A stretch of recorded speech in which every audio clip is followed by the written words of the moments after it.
Salut à toutes et à tous les gens, c'est Nexia pour une nouvelle interview, pour Interview Sport. Donc on se retrouve aujourd'hui avec Koa.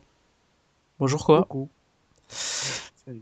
Donc j'espère que vous allez passer une agréable interview avec nous. Et donc nous allons commencer dès maintenant, je te propose. Donc alors pour commencer Koa, D'accord. pourrais-tu Oui. te présenter? Mon pseudo c'est Koa, je pense que tu le sais. Sinon, dans la vie RH, je m'appelle Nicolas, je donnerai pas mon nom de famille pour des raisons personnelles. J'ai 18 ans et demi, si tu veux une précision, voilà, que j'approche vers les 19. Je suis en BTS CPI, donc conception de produits industriels, première année. Je sors d'un bac STI 2D.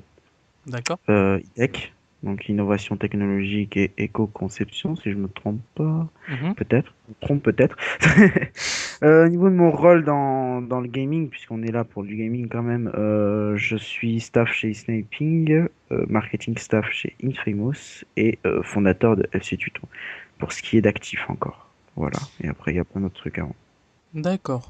Voilà. Donc, j'ai appris aussi que t'avais exercé sous d'anciens pseudos, c'est-à-dire Frozik et Reco, excuse-moi si je D'accord. le... D'accord. C'est pas grave, t'inquiète. C'est un pseudo Euh, un peu difficile à dire, hein, parce qu'il n'y a ouais. pas le U pour nous français. Et ben, peux-tu nous dire plus par rapport à ces pseudos? Ouais, donc Frosix, ça a été mon pseudo de commentateur français, vraiment commentateur à 100%, où j'avais une chaîne qui s'appelait Frosix Channel. Donc ceux qui connaissent ce nom, eh ben bravo, vous faites partie officiellement des vieux de YouTube.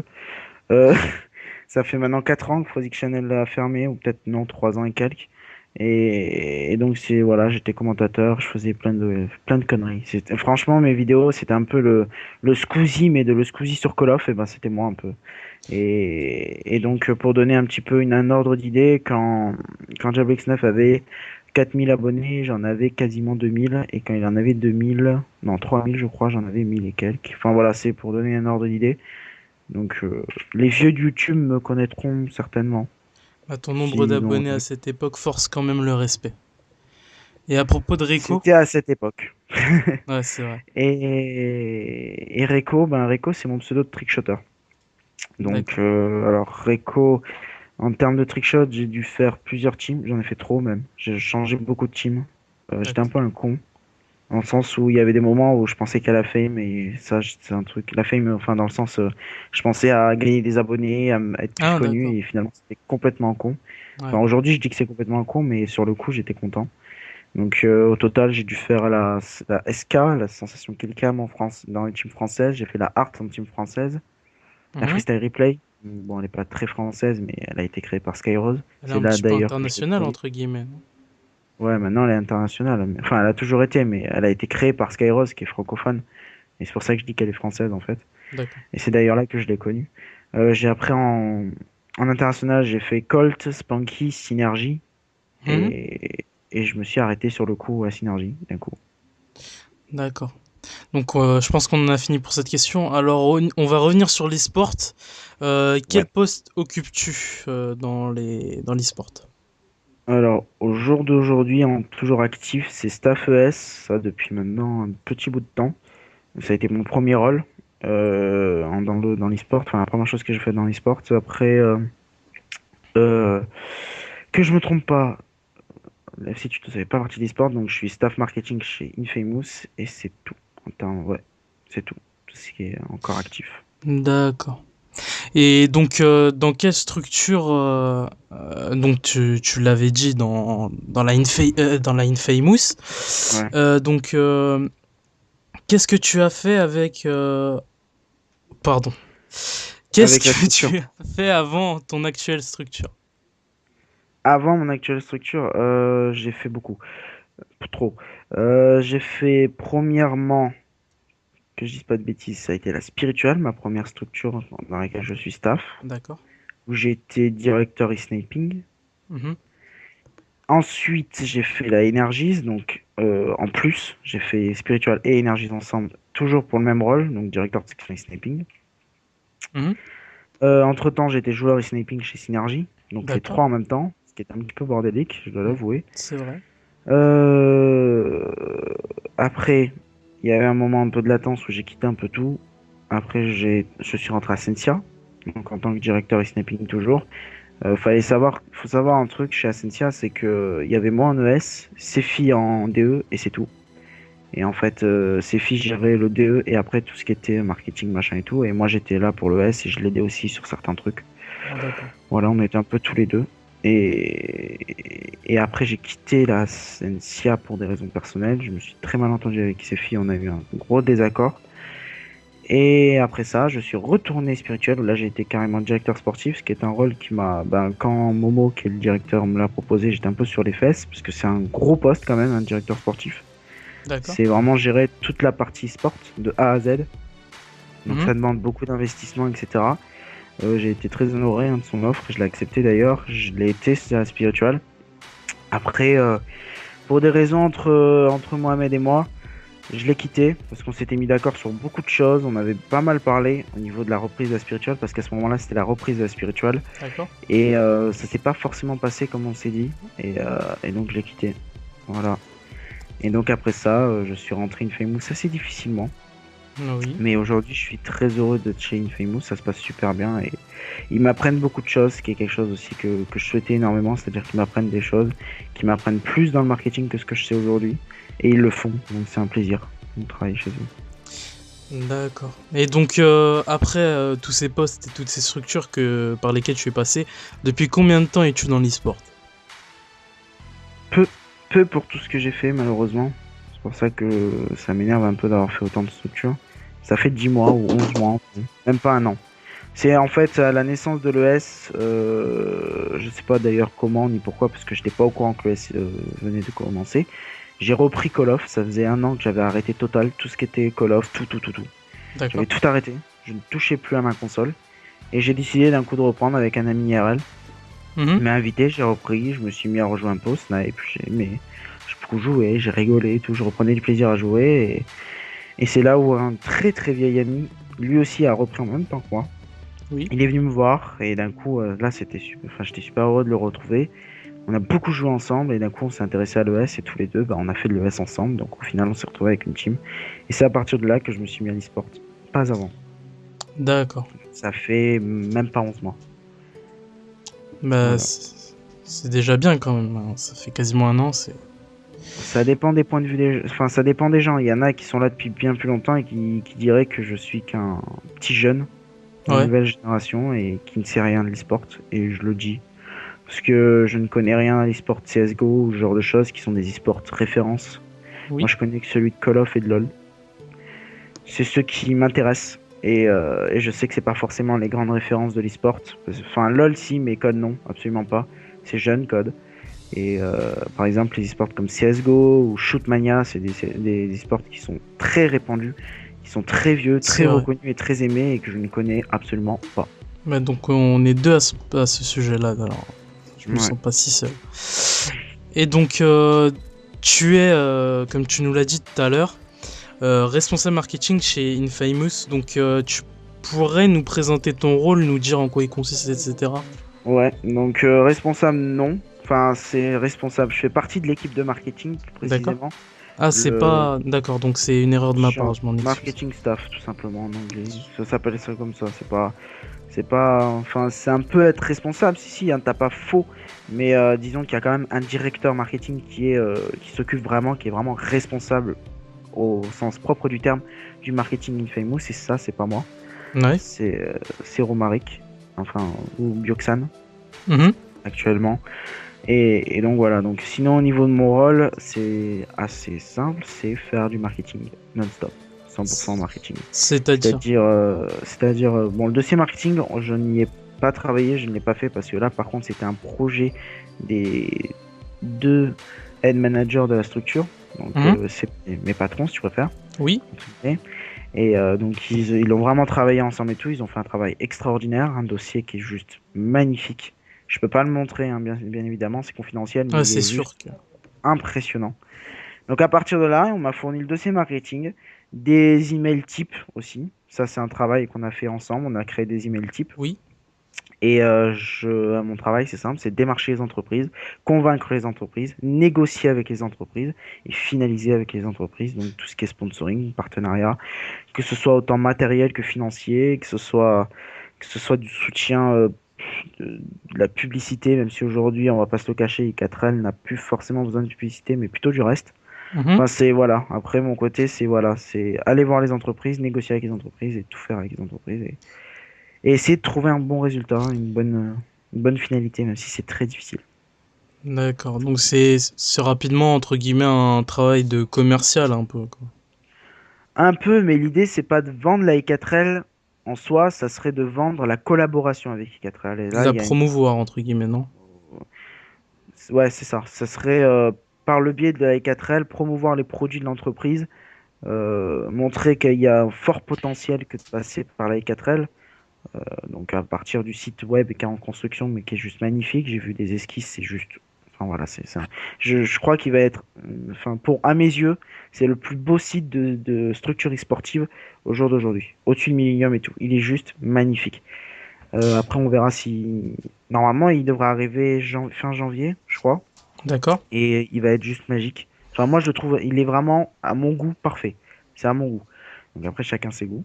Bah, on attend Et, ça avec impatience, hein. et donc voilà, pour en revenir à ce que je disais, parce que là j'ai un peu dévié, ouais, ce serait prouver aux entreprises que passer par le biais d'une structure e-sportive, donc d'une association, plus précisément en termes de, enfin, tout ce qui est officiel, euh, ça serait un bonus pour eux. Ça serait une mise en avant de leurs produits, des chiffres d'affaires en plus aussi, hein, même si c'est pas forcément ce qu'on revend, entre guillemets, mais c'est ce qu'on sous-entend quand on D'accord. propose la collaboration, etc., etc. Enfin, tout ce qui est responsable marketing, je pense que Alan t'en a dit de même, je crois. Un truc comme ça.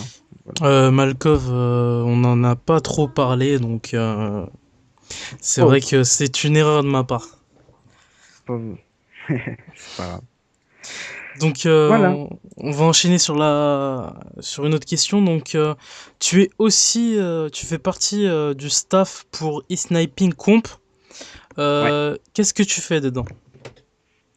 Faut savoir qu'e-sniping comp, ça a été mon premier rôle dans l'e-sport et c'est celui que j'ai toujours chéri le plus, qui m'a toujours tenu à cœur le plus. C'est celui qui m'a appris beaucoup, beaucoup, beaucoup, beaucoup de choses. Beaucoup plus de choses que toutes les autres expériences que j'ai pu avoir, même tout accumulé, on pourrait dire. Le marketing, je l'ai appris auprès d'Alan, mais aussi de Zach. Et ça, c'est quelque chose que je souhaite préciser parce que bon, Zach ne m'a absolument pas pris à part pour m'apprendre le marketing, mais j'ai vu comment il marchait, j'ai regardé comment il marchait, j'ai appris en le regardant faire et il m'a montré certains petits trucs, voilà. Et je trouve, enfin voilà, il fait un travail monstrueux. Donc l'ES m'a beaucoup appris. Ce qui fait que pour enchaîner là-dessus, je me suis beaucoup investi en ES en contrepartie et j'ai fait du mieux que je pouvais pour l'ES. Je pense que certains l'auront remarqué, je l'espère en tout cas. Dernièrement, j'ai dit que je prenais mes distances avec le S parce que, ben voilà, au bout d'un moment, je fatigue un peu et puis surtout, il y a d'autres raisons du type l'inactivité qui est parfois un petit peu lourde pour quelqu'un qui supporte pas d'être inactif. C'est vrai que ça peut être pesant, ouais. Ouais. Et mon rôle donc dans le S, au début, c'était rédacteur, modérateur, donc Mhm. c'est-à-dire m'occuper du site, tout simplement, pour faire général. Après, j'ai voulu reprendre un peu Frozik pour revenir à ça, voilà, c'est-à-dire commentateur francophone, et j'ai voulu mettre ma petite voix sur cette belle petite chaîne YouTube qui est eSniping FR. Oui. Et je suis allé voir directement Zach, qui est le manager ES, donc entre guillemets le patron, hein, comme certains l'appellent. Et je lui ai demandé si c'était possible et après négociation, etc. Enfin, il a fallu parler, il a fallu que je lui montre quand même ce que je valais parce que c'est beau de se présenter, il faut quand même, enfin, de dire j'aimerais ça, il faut quand même prouver que tu es capable de le faire et de manière assez bien, en tout cas, ou en tout cas suffisante pour au goût de Zach. Et donc voilà, j'ai réussi à être commentateur ES et au jour d'aujourd'hui, je suis toujours commentateur ES et j'en suis D'accord. très content. D'accord. Et donc, pour enchaîner, j'ai vu que tu étais manager chez Iron Clan Sniping. Mm. Euh, Est-ce que tu penses que l'ES va évoluer sur la next gen et Ghost ou pas du tout? Et comment es-tu devenu manager de cette section Iron Clan et Sniping? Fais-tu un peu plus au sein de cette section ou est-ce que tu te limites à ton travail de manager? Ouais. Donc, première question, c'était qu'est-ce que je pense de l'ES Ghost, c'est ça, si j'ai bien Voilà, oui, suivi? c'est ça. Ouais. Est-ce qu'il va évoluer ou Donc, pas? je l'espère. Je l'espère parce que le jeu Ghost a beaucoup de potentiel en ES. Le snipe est beaucoup plus propre, je trouve, visuellement parlant, D'accord. que le snipe de BO2. Ça, je le trouve beaucoup plus propre. Après, le jeu Ghost en soi a des gros défauts pour la compétition en général. Donc, c'est-à-dire des modes de jeu pas très adaptés, des maps encore moins adaptées et alors une santé immonde. Ah ouais, c'est vrai Parce que... que, bon, là c'est pour les joueurs DE à l'instant T. Parce que un joueur DE, j'imagine même pas comment il doit péter un plomb s'il a une sale co. Ah, Il c'est sûr doit, que... il doit imploser. Il joue plus. Je crois qu'il a arrêté le DE. Un mec qui faisait du DE et qui a une mauvaise co, il a dû arrêter avec Cost. Non, C'est c'est impossible. sûr, ça. Mais j'ai arrêté moi-même de jouer en DE à cause de Ghost. Voilà. Et au niveau de l'ES, c'est les modes de jeu qui sont très problématiques. Pour répondre à la question, je pense que l'ES pardon, va évoluer sur Ghost. Oui, beaucoup. Je pense pas. Je pense que BO2 était censé être le jeu de départ de l'ES et donc de test de l'ES et Ghost l'apogée. Ouais. C'était un peu le but du staff ES, entre guillemets, c'est-à-dire vraiment développer l'ES à son maximum, le maximiser au maximum, beaucoup de max, euh, sur BO2 et mettre un truc monstrueux sur Ghost, mais je dois avouer que Ghost a été un échec, entre guillemets. Et donc, on va essayer de rebondir, ça soyez-en sûrs, à tous ceux qui nous écoutent au niveau de l'ES. Ghost, ça nous a un petit peu mis des bâtons dans les roues, mais c'est pas pour autant qu'on va rien foutre et qu'on va attendre le prochain. On est en train de trouver des solutions, puisqu'au départ, on était censé lancer quelque chose. Au final, on s'est retrouvé à ne pas pouvoir le lancer, donc on est en train de retravailler tout. D'accord. Et c'est long, c'est dur, c'est machin, c'est bidule, ça prend beaucoup, beaucoup de temps. Donc voilà, faut attendre. Faut attendre, mais je pense que le S-Ghost existera et j'espère du fond du cœur qu'il va y avoir des réactions aussi au niveau des développeurs pour un petit peu rééquilibrer ce jeu qui a un énorme potentiel. Moi, je le préfère largement à BO2 en termes de gameplay parce D'accord. que BO2, le snipe BO2, je le trouvais immonde. Le snipe Ghost correspond déjà un peu plus à MW2 et Code 4 et c'est ce que je préfère. Donc voilà, beaucoup de D'ac- potentiel. On verra D'accord. si et le S et les développeurs sont le Du mettre en avant. côté de l'ES, je pense que si les développeurs comprennent, je pense que ça devrait s'envoler. Avis personnel. Je l'espère du fond du cœur. Après, la seconde question, c'était comment je suis devenu Iron Manager, c'est ça? Ouais. Ouais. C'est parce que je connaissais, bah, comme je t'ai dit, j'ai connu Skyrose quand j'étais réco dans la Freestyle Replay. D'ailleurs, j'avais une petite histoire marrante à ce moment-là, et il s'en est rappelé d'ailleurs, ça m'a fait délirer. Dernièrement, j'ai vu que l'Iron ES s'arrêtait, que les joueurs quittaient l'Iron, s'étaient dissous ensemble, enfin, ils jouaient plus ensemble du tout et tout et tout et tout. J'ai vu. Donc pour moi, l'Iron, c'était, enfin, en tant que staff ES, là, j'ai pensé en tant que staff ES, l'Iron, c'était un potentiel pour l'ES très intéressant en termes de mise en avant, etc., d'ouverture à toutes les communautés, puisque l'Iron, ça regroupe du français, mais aussi de l'anglais, de l'espagnol, du mexicain, enfin voilà, il y a une communauté très intéressante au niveau de l'Iron, Ouais. assez diversifiée. Donc voilà, c'est super intéressant de proposer un peu de S sur une team comme ça. Puis aussi parce que l'Iron, elle me plaît, elle m'a plu, hein. Quand je l'ai vu se créer, je me suis abonné direct. C'est une team qui m'a toujours plu de base. Voilà. Donc à partir de là, l'Iron pour moi était très intéressante et je suis allé voir directement Skyros, je l'ai ajouté, je lui ai dit que j'étais Greco. Il s'est rappelé de ma petite histoire qui était très... Il m'a tué quand il s'est rappelé de ça. Et on a discuté, on a discuté, on a discuté. Et donc j'ai pris les rênes entre guillemets de la section OS de l'Iron. À partir de là, je suis allé chercher mes joueurs qui étaient à Nevia et qui sont aujourd'hui l'Iron. Voilà. D'accord. Et donc la troisième question, c'était Vas-y. fais-tu un peu plus au sein de cette section qui est Iron Clan Sniping et ou est-ce que tu te limites au travail de manager?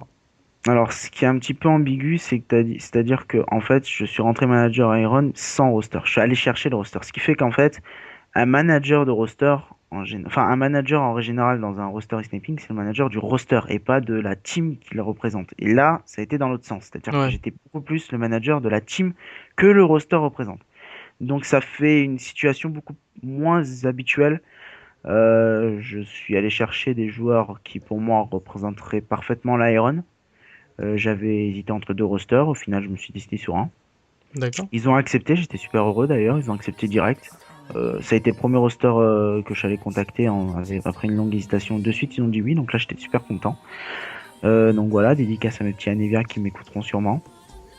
Et D'accord. donc ce qui fait que le travail de manager, c'est pas forcément le travail que je fais concrètement. C'est-à-dire que j'ai donné un potentiel au Anevia et je pense qu'ils seront capables d'en profiter pleinement. Et je les aide à essayer d'en profiter pleinement.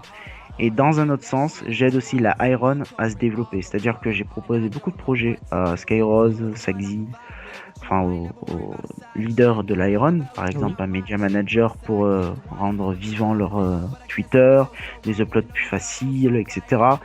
Je leur ai proposé le recruitment challenge, puisque on en a parlé avec Skyrose, il m'a dit ouais, j'avais envie de faire un recruitment challenge, je lui ai dit bah oui, il faut le faire absolument, t'en as besoin et tout. Enfin, il y a eu beaucoup d'idées comme ça. Donc voilà, c'est mon rôle dans l'Iron est assez dispatché, c'est-à-dire que je suis pas complètement à 100% manager de la Nvidia, enfin des Iron joueurs, je parle, Oui. ES. Disons que je suis plus une aide et un soutien et un conseiller, plus qu'un manager. Je les aide. Dès qu'ils ont besoin de quelque chose, ils me le demandent, ils l'ont. D'accord. Euh, S'ils ont besoin de ce que je sais faire, ils l'ont. Enfin voilà, je fais de mon mieux. Et T'es... j'espère qu'ils sont contents. Ils me le disent, je leur ai jamais demandé, j'espère qu'ils le sont. Mais moi en tout cas, je suis content des joueurs que j'ai. Ils sont géniaux. Tu es entre guillemets leur mentor. Ça sera un grand mot. J'aime pas ce mot. Je dirais plutôt une aide. Enfin, un conseiller, un soutien, une aide. Ouais. Un D'accord. mentor, je trouve, ça fait vraiment le mec qui en sait plus que eux. Alors que j'en sais pas forcément plus que eux. C'est peut-être plus que j'ai les contacts et que j'ai déjà testé ça. Alors qu'eux ne l'avaient pas testé. Voilà, c'est tout. Ah d'accord. C'est un point de vue. Ok. Donc on va enchaîner sur une nouvelle question, je te propose. Vas-y, je te suis. Donc, quelle formation et compétences as-tu pour pourvoir au poste que tu as aujourd'hui? Alors, sur cette question, c'est un peu spécial aussi. Il y a les formations et compétences que j'ai eues de manière officielle, entre guillemets, c'est-à-dire le bac et le BTS. Et après, celles que j'ai acquéries au fur et à mesure avec un plaisir fou. Donc, si tu veux, je t'en dis un petit peu. J'ai eu mon bac ST2D en tech, je l'ai dit au début. Donc ça, c'est vraiment la ST2D. Pour te dire, j'ai dû apprendre beaucoup d'environnement, d'énergie, d'économie d'énergie, etc. J'ai appris aussi de la conception, de la Oui, mécanique. J'ai appris l'électricité un petit peu. J'ai des bases un peu partout. Donc d'accord. dans STI2D, il y a 4 SP. Il y a e-tech, SIN, donc système informatique et numérique. EE, ça c'est environnement et écologie, je crois, ou un truc comme ça. Je me rappelle plus. Non, c'est énergie et environnement. Voilà. EE, énergie et environnement. Et AC, c'est architecture et construction. Et en fait, j'ai des bases des quatre. Et après, j'ai pris la spécialité e-tech où là, je me suis spécialisé donc, dans la conception mécanique et la conception de produits. Et j'ai suivi sur mon BTS CPI aujourd'hui, qui est très difficile pour moi. C'est-à-dire que je suis beaucoup plus adorateur de design que de conception au final. Et c'est une chose que j'ai découvert pendant mon BTS. Donc maintenant, je vais le finir et me réorienter vers le design après. C'est pas une mauvaise orientation que j'ai eue, disons que c'est il fallait faire un choix, soit je me mettais à 100% design pour après réapprendre un peu de conception, soit je me mettais à 100% conception pour après me spécialiser en design. Au final, j'ai pris cette voie-là. Et D'accord. ça, c'est les formations que j'ai, enfin, officiellement, quoi, que je peux mettre dans un CV. Mhm. Après, au niveau des compétences et formations que j'ai appris au niveau du gaming, eh ben, j'ai appris le management. J'ai appris la marketing, la communication, la gestion, le travail en équipe, etc. Ça, c'est des compétences que j'ai mis sur mon LinkedIn, je ne le cache pas. Donc LinkedIn, pour ceux qui ne savent pas, c'est un site pour faire des, entre guillemets, CV, si on peut dire ça comme ça, ou en tout cas un profil professionnel, si on peut dire ça comme ça. C'est Zach qui m'avait d'ailleurs proposé de le faire. Il a proposé à tous les membres du staff ES, un pack à moi, et je l'ai fait. Donc aujourd'hui, j'ai pu au fur et à mesure mettre des petites compétences. Donc voilà, là-dedans, je vais vous les lire. J'ai écrit conception, management, marketing, communication, gestion, travail en équipe, design D'accord. industriel, ingénieur industriel, le marketing, la production de vidéos, l'editing de vidéos et les jeux vidéo en général. Voilà les conceptions que j'ai mis, les compétences pardon que j'ai mises. Et je pense que j'en ai pas rajouté comme j'en ai pas oublié. Ça résume un petit peu tout ce que j'ai appris en 4 ans. C'est un peu multitâche, entre guillemets, non? Bah, c'est des petites bases. C'est-à-dire que je m'y connais pas à 100%. Je sais pas tout faire, par exemple, en editing de vidéo, mais je sais faire un peu. Mais Je sais tu pas peux, tout ouais, faire en voilà. production de vidéo, mais je sais faire un peu. Je sais pas tout faire en marketing, mais j'en sais faire pas mal. C'est voilà, c'est des petites compétences que j'ai grappillées, que j'ai appris petit à petit en apprenant auprès de personnes, par contre, eux, qui ont réellement les compétences et les études qui en suivent. Voilà. D'accord. Moi, je suis un petit touche-à-tout, qui en fait pas partout, mais qui, voilà. D'accord. Et donc, pour revenir un petit peu à Call of Duty et l'e-sniping, que penses-tu que... Ah, pardon. Penses-tu que les modes sont faits pour les sniping? Tu en as parlé brièvement tout à l'heure, mais si tu peux en rajouter un petit peu plus. Concrètement, je n'ai absolument pas participé à la conception des règles e-sniping. Aujourd'hui que j'ai maintenant Ghost, fais gaffe en entend ta télé, je te préviens. Aujourd'hui que j'ai Ghost et la Xbox One, je l'ai depuis moins d'une semaine, je dois avouer que réellement les modes de jeu sont un énorme souci pour l'OS. Il y a pas vraiment, en fait le problème, c'est qu'il n'y a pas de mode de jeu avec un certain nombre de maps suffisantes pour créer un réel truc pour l'OS. C'est extrêmement compliqué. Les modes de jeu, ils ont tous des soucis, des gros points négatifs pour la compétition. C'est voilà, il y a Blitz ça en a beaucoup parlé Blitz, hein, qu'il fallait le mettre en Oui. ES et tout. Le problème de Blitz par exemple, c'est que si tu veux, tu ne sors pas ton snipe de la partie, tu cours au couteau et tu vas poser tes points. Si tu veux, tu fais ça. Tu as le Ouais, c'est droit. vrai que... Voilà. Il n'y a rien qui t'empêche de faire ça. C'est dégueulasse. C'est absolument pas compétitif. Mais c'est comme ça. Bah, Et c'est... chaque mode de jeu, en fait, a son souci, sauf la R&D, bien évidemment. La R&D, c'est la R&D, on peut pas, ça change pas, c'est la R&D. Mais voilà, c'est-à-dire que c'est un BO3 ou un BO5 ou un BO9, donc il n'y a pas qu'un seul mode de jeu. Quand on a les premières règles alpha, on a mis qu'un seul mode de jeu. On a testé le truc, on a voulu voir la réaction des gens, on a voulu voir ce que ça donnait aussi concrètement, puisque c'est bien de le tester entre petites teams là du groupe qui concevait voilà, qui testait un petit peu tout. Le voir à l'échelle, enfin à l'échelle communauté ES, c'était beaucoup plus intéressant. Et la réaction a été de suite, allez vous faire foutre, machin. Bon après c'était très extrémiste. J'ai d'ailleurs fait une petite vidéo à ce propos. Oui. Et mais voilà, c'est le mode de jeu pour l'ES, c'est un gros problème. C'est très difficile de faire un truc bien.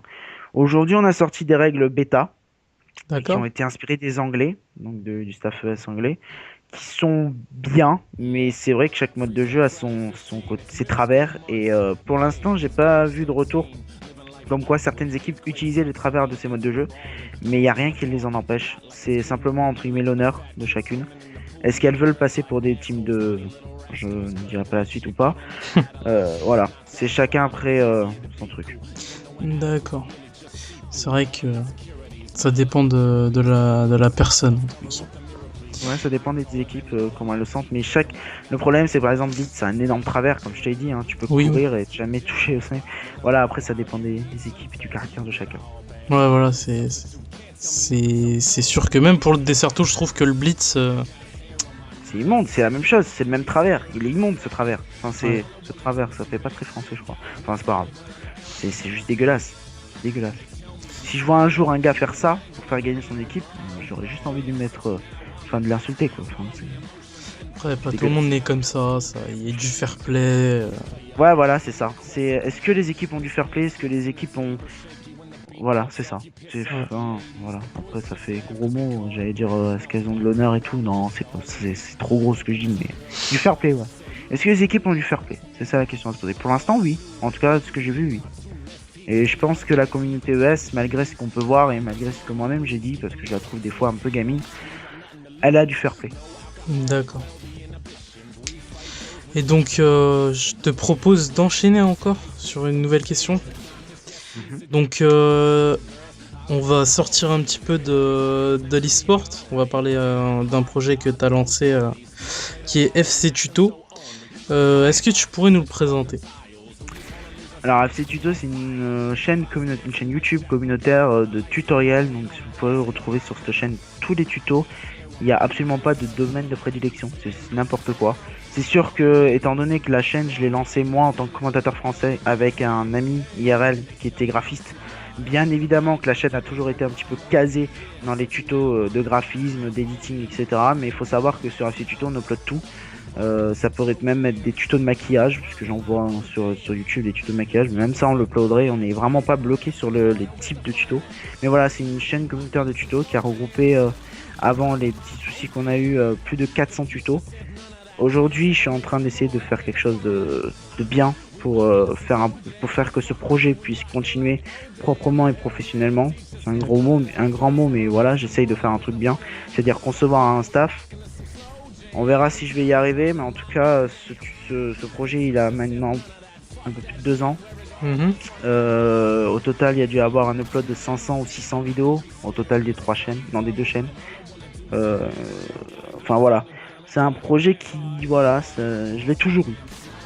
D'accord, Je l'ai toujours c'était une eu. base. Enfin, c'est un truc qui a toujours duré chez moi. Malgré mes changements de pseudo, Koa, Reko, Frozik, mes changements de team réguliers, de structure dernièrement, enfin, malgré tous les changements qu'il y a pu avoir, FC Tuto ça a toujours été là. Bah, c'est pas mal. C'est mon petit bébé. C'est ton C'est petit mon enfant. Il faut pas le toucher. Et faut savoir que je l'ai créé avec un ami ARL qui était mon ami d'enfance, qu'aujourd'hui je lui parle plus trop malheureusement. Euh, et cette chaîne n'aurait pas pu naître sans lui, mais elle serait morte si je l'avais pas continué seul non plus. Mais quand même, voilà, il y avait Baptiste, il s'appelle Baptiste. Il l'a Ouais. créé avec moi, il a fait tous les débuts avec moi. Et je peux pas dire que c'est mon bébé à moi et moi seul. C'est un truc à nous deux. Et aujourd'hui, il a lâché malheureusement. Mhm. Et donc voilà, parce que pour des raisons personnelles, hein, il a eu des soucis personnels. Et donc voilà. Mais aujourd'hui, c'est mon bébé, mais ça ne l'a pas toujours été. D'accord. Faut savoir aussi que derrière, il y a un staff. Par exemple, Kinbaz et Parodix. Même si Parodix a dernièrement quitté le staff Tuto parce qu'il manquait du temps. Il avait pas le temps du tout. Il y a quand même Kinbaz aussi qui fait un gros travail. Ils l'ont fait tous les deux. Voilà. Donc il faut le préciser aussi. Il y a eu beaucoup de staff hein, chez FC Tuto, beaucoup. C'est-à-dire que tous mes amis GFX, graphistes ou qui voulaient s'investir dans FC Tuto, je leur disais bah oui, viens, parce que je sais qu'FC Tuto c'est aussi un potentiel de pub. Aujourd'hui 8000 abonnés, bon, ça paraît rien, mais pour une chaîne communautaire de tuto, Bah, c'est sûr il y que a c'est. il y a MAF Tuto qui est à 30 000, il y a CF Tutoriel qui a un peu plus de nous ou autant que nous, je sais plus, et puis il y a nous. Donc en termes de communauté tuto, voilà. Vous êtes entre guillemets. Vous faites entre guillemets partie des références. Je l'espère.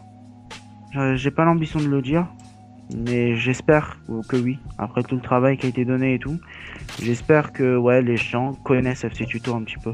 Quand ils cherchent un tuto, ils tapent FC Tuto. J'aimerais bien. Ça me ferait rêver. Ce serait pas mal. Ça serait énorme. C'est tout ce que je voudrais. Hein. C'est le rêve de tout le monde. Quand on lance un projet, on aimerait qu'on devienne les références. Soit reconnu. Ouais. C'est Ouais, sûr. c'est sûr. Ouais, je le cache pas aussi que FC Tuto m'a rapporté un peu d'argent. Hein. Ça, c'est un truc que j'ai jamais caché. Bah, ça, c'est Et, YouTube. ouais, et j'ai toujours promis que l'argent que je gagnerais avec FC Tuto, je le remettrais dans des concours. Le problème, c'est que j'ai jamais gagné assez d'argent pour faire un concours intéressant. Donc au final, j'ai plutôt usé d'FC Tuto avec des partenaires, etc. pour faire des concours intéressants. Là, dès prochainement, je vais lancer un concours. J'ai une liste de 70 jeux. Un truc comme ça, Xbox 360 PS3. Bon, Oui. c'est pas une next-gen, mais bon, c'est les old-gen. Ça- Et mais c'est toujours des jeux extraordinaires avec Tomb Raider, Max Payne 3, des jeux que j'ai et que j'ai adoré. Et je vais faire un énorme concours comme ça. Il faut d'ailleurs que je le fasse assez rapidement. D'accord. Et voilà, c'est le seul truc que j'ai pu offrir. Mais l'argent que FC Tuto a gagné, je l'ai toujours, je l'économise, il n'y a pas beaucoup. FC Tuto ne m'a jamais rapporté beaucoup, mais un petit peu. Une petite somme chaque mois, mais vraiment légère. Et peut-être qu'un jour, je réussirai à recueillir assez d'argent pour faire un truc intéressant. J'espère, un jour. Mais maintenant, là, il y a eu le changement de règle de YouTube. Je sais même pas si un jour je gagnerai. Enfin, si je regagnerai un petit peu d'argent pour espérer faire un truc. On verra. Bah, après, ce que fait la chaîne communautaire, C'est pas du. En fait, ce que veut faire YouTube, c'est que si tu utilises par exemple Call of Duty, faut que Activision soit d'accord. Si tu utilises CSGO, faut que. Je sais pas c'est quel studio qui fait Oui, ça. les éditeurs ou Voilà, développeurs, faut enfin que. oui. Je pense que sur des logiciels comme C4D, Photoshop ou des trucs de maquillage, je pense que vous Ça va serez pas pas trop changer. touché. Ouais, je l'espère. Moi, Ce n'est qu'une j'ai hypothèse. pas trop. J'ai pas trop compris le changement. Deux, je me suis pas trop intéressé non plus. Voilà.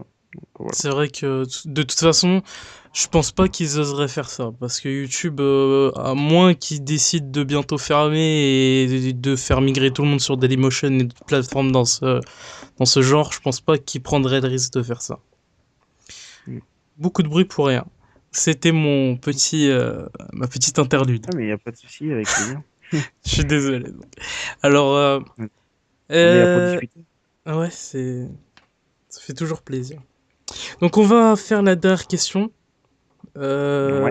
Et on va laisser nos viewers parce que ça fait quand même Un petit bout de 35 temps. minutes là. Wow. Ah ouais. Donc je salue Allez, faisons. personnellement avec Koa, nous vous saluons à tous les courageux qui sont restés les 35 minutes. Ouais, Donc j'avoue. as-tu un site personnel et à quoi te sert-il? Oui, j'ai un site personnel. Il sert à. C'est un site Weebly, hein, donc un site gratuit. D'accord. Il me sert à. Bah, moi, personnellement, il me sert à lister aussi ce que j'ai fait, un petit peu. Mhm. Et sinon, il me sert à mettre en avant mes services. Donc, ce que je vends. C'est-à-dire un dossier marketing, les contrats de joueurs pour les structures, une conception de gamme de produits, conception de dossier de présentation pour les rosters et les recherches d'une structure pour un roster et sniping que je fais gratuitement, ça par contre. C'est D'accord. juste pour dire que je le fais. Et voilà. Donc, il me sert beaucoup à ça, pour mes services surtout. Il me sert aussi à montrer les travaux que j'ai déjà réalisés, ça c'est cool aussi. Et sinon, bah voilà, dire un petit peu ce que j'ai fait, ce que je fais actuellement, là où je suis, mes médias, comment me contacter facilement, voilà. D'accord. Il sert un petit peu de base, surtout moi. Si vous voulez savoir quelque chose sur moi, si vous voulez me parler vite, si vous voulez quoi que ce soit sur moi, dès qu'il y a quoi dedans, vous allez sur mon site, normalement vous avez votre réponse. Et aujourd'hui, vous avez aussi maintenant cette vidéo-là pour savoir des choses sur moi. Voilà. D'accord. Donc on a fini au niveau des questions. Je te remercie quoi Ouais, pour le temps passé c'était avec et grand plaisir. celui que tu nous as offert. Donc, j'espère que vous avez passé un agréable moment avec nous. Donc, quoi, je te laisse le mot de la fin. La seule chose que je dirais, c'est, ça fait 40 minutes que vous nous écoutez. Vous êtes des courageux, vous êtes des grands bonhommes. Respect. Non, je rigole. Bon. Non, mais tout simplement, j'ai été très content de cette interview. Ça m'a beaucoup plu. Ça m'a permis aussi de préciser certaines choses que personne ne sait ou d'autres choses, voilà. Et D'accord. j'espère que cette vidéo plaira. Moi de même. Sinon, ben, on se retrouve sur Twitter, c'est là où je suis le plus, si vous voulez me parler. Et voilà, D'accord. voilà. Donc, tous les liens Et n'hésitez essentiels, pas à follow interview. Punaise, je interview j'oublie à chaque eSport, fois. interview Merci. eSport.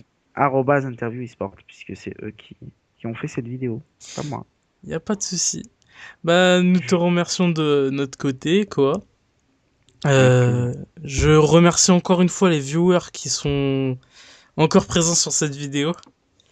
Donc, j'espère que vous Des passez. grands courageux. Ouais, là, c'est très courageux. Donc, j'espère que vous avez passé un agréable moment encore une fois. Je vous souhaite une bonne journée, une bonne soirée. Au revoir. Au revoir.